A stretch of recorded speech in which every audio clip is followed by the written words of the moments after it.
Hello and welcome to another trauma recovery class. And today's class is going to be a more cognitive class. We're going to look at how emotions can be a choice and how you can change your emotions based off of your thoughts.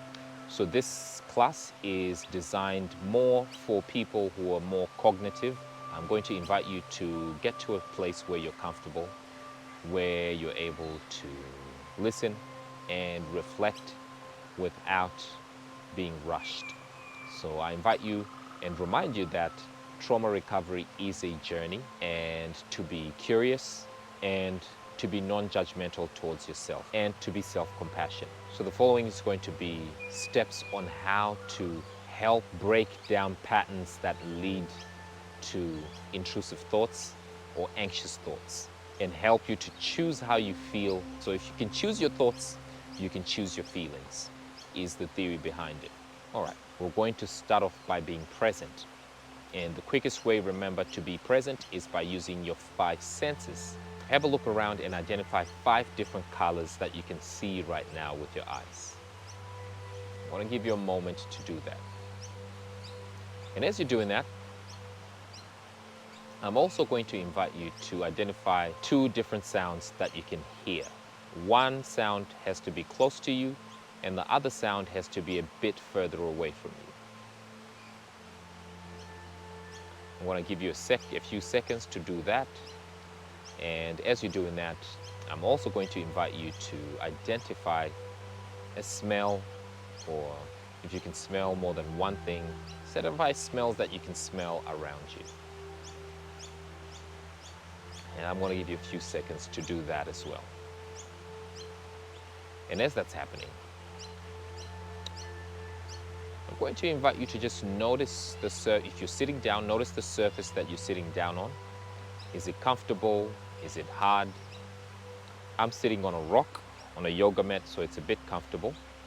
I'm also going to invite you to, if you're standing up, notice the weight of your body under your feet.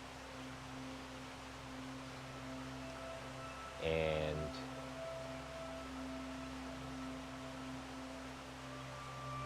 want to utilize the sense of taste. Just going to invite you to notice if you can taste anything in your mouth. Maybe breakfast, maybe coffee, just noticing. Now, as that's happening, I'm going to invite you back to the conversation, and we're going to begin the exercise. So I'm going to invite you to imagine you've been headhunted and you've been invited for a job interview. These people have headhunted you, they want to give you a job, offer you a job. And this is the best job this is your dream job. So the money is extremely good, beyond your wildest dreams, the work you enjoy. So you really want this job, and they've headhunted you, the company's headhunted you, and they want you to work for them.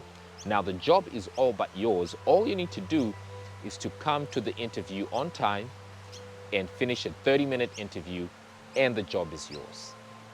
So they call you on a Friday and they tell you, look, Monday we want you to come in, and so you have all weekend to prepare what you're going to say. They even send you the interview questions. So Monday rolls around, you give yourself an hour to get to the workplace where you're going to do the interview.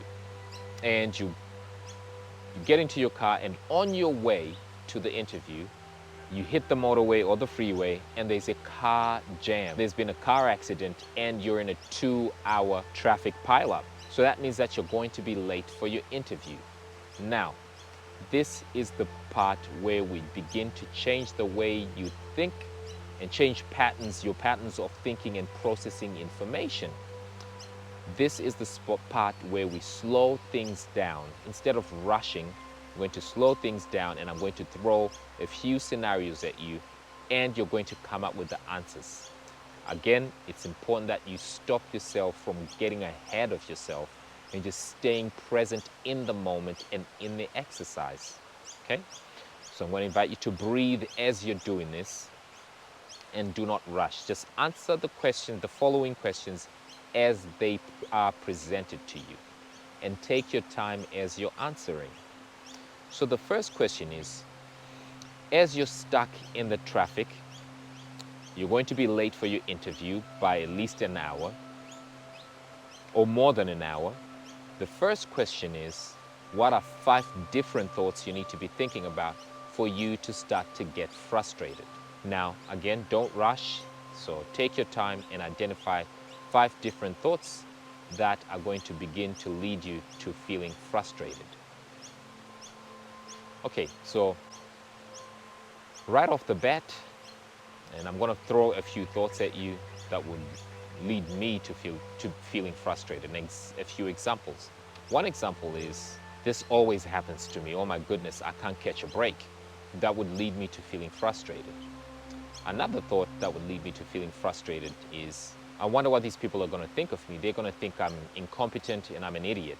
And I'm going to throw in a third thought as well that will lead to the feeling or emotion of frustration, is, I will never get another opportunity like this again. I've messed it all up. So that will again also likely to lead me to feeling frustrated. But I'm inviting you to come up with 5 different thoughts that are likely to lead you to feeling frustrated. So 5 different thoughts, and take your time and pause the video if you need to. Okay, now that you've done that, I'm going to invite you to give me 5 different thoughts that are likely going to lead you to feeling angry. So 5 thoughts that will lead you to feeling angry. And remember, take your time with this. We're not after what you would do in the situation, because we're trying to break patterns. Just follow the exercise. Do not revert to how you would respond in the situation. Just revert to what I'm inviting you to reflect on.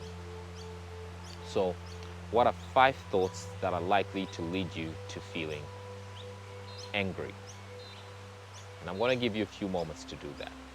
I'm going to throw a few thoughts that I would be thinking in the moment that will lead me to feeling angry. First thought is, oh my goodness, who's this idiot that's caused an accident on the freeway that's leading me to being delayed? Oh my goodness, people can't drive. That's likely to lead me to being angry. I will try and find someone to blame. Oh my goodness, these stupid cars around me, they probably are the reasons why I'm late I'm going to be late, and they're probably the reasons why there's a car pileup. I hate people who can't drive. All those things are likely to lead me to feeling angry. Okay, so I'm going to invite you to take your time and make sure you identify 5 different thoughts that will lead to anger. So the goal here is about being creative in coming up with thoughts that lead to that emotion, not about how you would respond. So that's the growth point. Now, the last question is, what are 5 thoughts that are likely going to lead you to feeling calm? 5 thoughts that are likely going to lead you to feelings of calmness. And take your time and pause the video if you need to. And I'm going to give you a few examples. Thoughts in the moment that are likely going to lead me to feeling calmer are, if I can't get there on time, maybe I'll call them and explain what's happened, and maybe they'll be understanding. They'll see that I'm not being incompetent. This is beyond my control. It's not my fault. I'm just stuck in traffic. I will call them and explain. That's one thought. Another thought is, I'm not defined by my role and by what I do. So even if I lose this job, it's not going to define who I am. That's thought number 2. Thought number 3 is, if they had hunted me and saw my value and were willing to give me all these good conditions and all this money, someone else will likely see that value and will want to give me the same. So I have nothing to worry about. So those would be the 3 thoughts I would begin to run through my head to start to feel calmer.